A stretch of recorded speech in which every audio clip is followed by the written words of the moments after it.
सलाम, सत श्री अकाल। दोस्तों, जैसा कि आप सभी को पता है कि गुलाम हैदर के जो 4 बच्चे हैं वो भारत में नाजायज़ तरीके से ट्रैफ़िकिंग करके भारत में लाए गए हैं और उसके लिए जितने दूसरे ज़िम्मेदार हैं उससे ज़्यादा उन बच्चों की माँ सीमा हैदर ज़िम्मेदार है।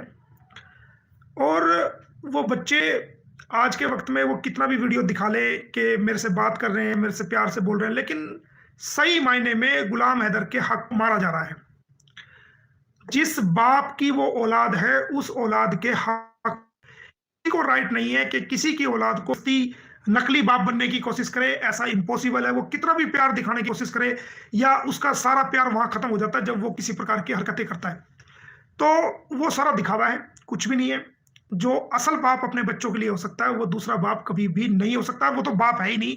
वो सिर्फ सिर्फ और सिर्फ वो जबरदस्ती का एक संबंध है। इलीगल इलीगल रिलेशंस हैं, इलीगल कंपनी है। कानून की नजर में उसका कोई महत्व नहीं है। तो दोस्तों, अभी 12 इसमें कुछ दिन पहले, अभी तारीख थी 2-4 दिन पहले फैमिली कोर्ट में। तो फैमिली कोर्ट में तारीख थी, तो उसमें ये ना तो सीमा का कोई वकील आया, ना सचिन का कोई वकील आया, ना ये पहुंचे वहां पर।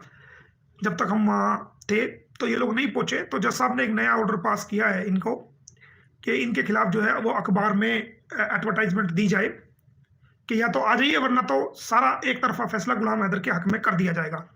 एक तो ये बात है।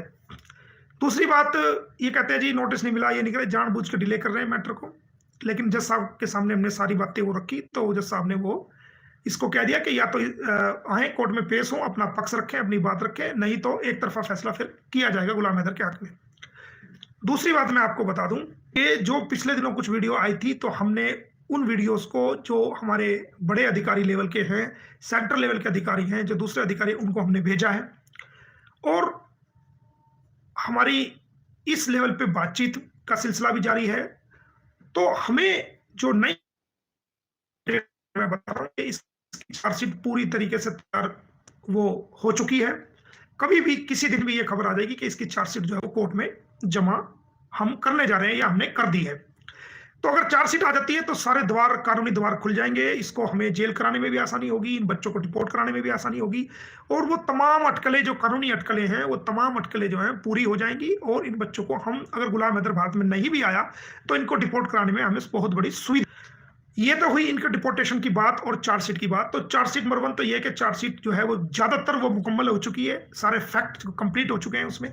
किसी दिन भी आपको ये खबर मिलेगी कि कोर्ट में चार्जशीट फाइल कर दी गई है और उसके तमाम फैक्ट जो हैं वो पूरे हो चुके हैं।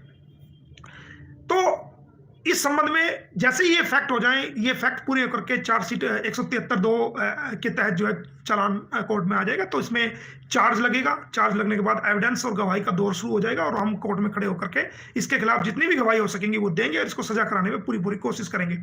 साथ साथ कोर्ट, जब ट्रायल चलेगा तो कोर्ट अपने आदेश में ये ऑर्डर भी कर सकती है कि इन बच्चों को फौरन से डिपोर्ट किया जाए। ये कोर्ट के आदेश के ऊपर है। उसके अलावा एक दूसरा तरीका भी जो है, जो पोक्सको कोर्ट है, वो भी हम उसमें भी कोशिश कर रहे हैं कि उन बच्चों को कोर्ट में जो है बुलाया जाए और उनके बयान दर्ज किए जाए। तो पोस्को कोर्ट में भी हम बच्चों की गवाही दर्ज कराएंगे। आपको हम बता रहे हैं आज के फरीदाबाद कोर्ट में हम इन बच्चों को बुलाएंगे और इन बच्चों की गवाही दर्ज कराएंगे। और इनसे कोर्ट भी पूछेगी कि तुम्हारे साथ क्या रवैया है, क्या नहीं। इसको पढ़ा दिया जाएगा। हम मानते हैं इस बच्चों को पहले से ट्रेन कर दिया जाएगा, पढ़ा दिया जाएगा, लेकिन वहां उसके साथ साथ हम जो साइकोलॉजिकल जो एक्सपर्ट होते हैं उनकी भी राय लेंगे, जो डॉक्टर्स हैं उनकी, और कराए जाएंगे। तमाम बच्चों की हम एविडेंस उस कोर्ट में कराएंगे। उसके अलावा जो बच्चों को बार बार टॉर्चर की जो खबरें आ रही थी, उसके लिए हमने ये कदम उठाया है कि हम बच्चों की गवाही को कोर्ट में कराएंगे और उस बच्चों से पूछा जाएगा कि कैसे कैसे हरकतें होती है, कहाँ कहाँ हाथ लगा, वो सारी बातें हम कोर्ट में रखेंगे। उसके अलावा जो बल्लभगढ़ का जो वहाँ के जो एसएचओ है, उनकी गवाही वहाँ पर कराई जाएगी। उनसे भी हम पूछताछ करेंगे, ये कब पकड़ी गई, क्या इनका रिकॉर्ड है, वो सारी बातें कोर्ट में आकर के गवाही देंगे। रबूपुरा पुलिस को भी कोर्ट में बुलाया जाएगा और उनसे भी सारी गवाही की जाएगी।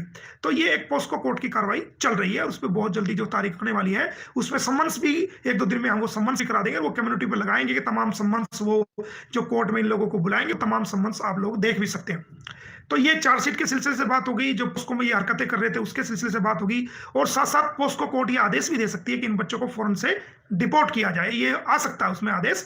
और कस्टडी में लेने के आदेश तो इनके बहुत पहले हो चुके हैं। अब इन बच्चों को जो है वो एक कानूनी प्रक्रिया के तहत जल्दी इन बच्चों को अपनी कस्टडी में लेने का भी जो सिलसिला काफी टाइम से चल रहा था वो सिरे चढ़ता नजर आ रहा है, और जल्दी ये बच्चे भी अपनी कस्टडी में लिए जाएंगे और इनको अपनी सरकारी संरक्षण में इनको रखा जाएगा, जिस प्रकार से ये हरकतें सामने आ रही हैं।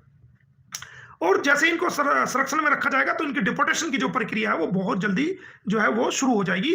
तो अगर गुलाम हैदर भारत में आता है, जो उसकी वीजा की जो प्रोसेस में जो अड़चने थी वो हमने नए सिरे से दोबारा फिर उनको दूर किया है, और वो डॉक्यूमेंट्स हम जल्दी ही जो फर्दर रिक्वायरमेंट के जो डॉक्यूमेंट्स थे वो डॉक्यूमेंट्स हम जल्दी उसको मंडे तक, उम्मीद करते हैं कि मंडे तक वो डॉक्यूमेंट्स हम पहुंचा देंगे, और जो अड़चन थी वो दोबारा अड़चन वो खत्म कर कोशिश करेंगे। तो अच्छा है कि गुलाम हैदर को वीजा मिल जाए और वो भारत में आ जाए और अपने बच्चों मुलाकात भी कर ले, बातचीत भी कर ले, और उनको डिपोर्टेशन की प्रक्रिया में जो उनको उनकी जरूरत पड़ेगी या उनकी जो जैसी भी उनकी लीगल रिक्वायरमेंट पड़ेगी वो उसको पूरा कर सके। तो उस पर भी हमने काम ज़्यादातर कंप्लीट कर लिया है और सरकार की तरफ से भी उसमें काम चल रहा है, और वो ऑर्डर्स जो गए थे उस पर अमल होने वाला है, वो किसी दिन भी अमल हो सकता है। इसके अलावा वीजा की प्रॉब्लम को सॉल्व कर लिया गया है, चार्जशीट की प्रॉब्लम को सॉल्व कर लिया गया है, जो पता लगा है कि वो जल्दी किसी दिन भी ये हो जाएगी, तो चार्जशीट आ जाती है और वीजा का हो जाता है। तो डेपोर्टेशन की, इनकी रिपेट्रिएशन की जो बच्चों की है, जो इनके वतन भेजने की बारी है, वो उस पर सरकार की तरफ से बड़ी जल्दी उसमें जो अधिकारी हैं वो उस पर काम शुरू हो जाएगा, और उनको किसी दिन भी बच्चों को यहाँ से कस्टडी में लेकर के वो पाकिस्तान सरकार के थ्रू, उनके हाई कमीशन के थ्रू गुलाम हैदर तक उन बच्चों को भेजा जाएगा। तो जितने भी ऑप्शंस थे वो सारे खुल चुके हैं। गुलाम हैदर को वीजे के जो ऑप्शंस थे वो भी हमने उस प्रॉब्लम्स को दूर करके, चाहे कितनी भी मुसीबत का सामना करना पड़ा, कितनी भी खुशामद करनी पड़ी, या अपने लीगल एफर्ट्स करने पड़े, या जो मर्जी करना पड़ा, वो हमने क्लियर कर दिया है। और कोर्ट से भी, जो कोर्ट में भी हमने गुलाम हैदर की जो रिक्वायरमेंट थी, कोर्ट से भी हमने अपनी सारी जो रिक्वायरमेंट्स थी वो पूरी कर ली है।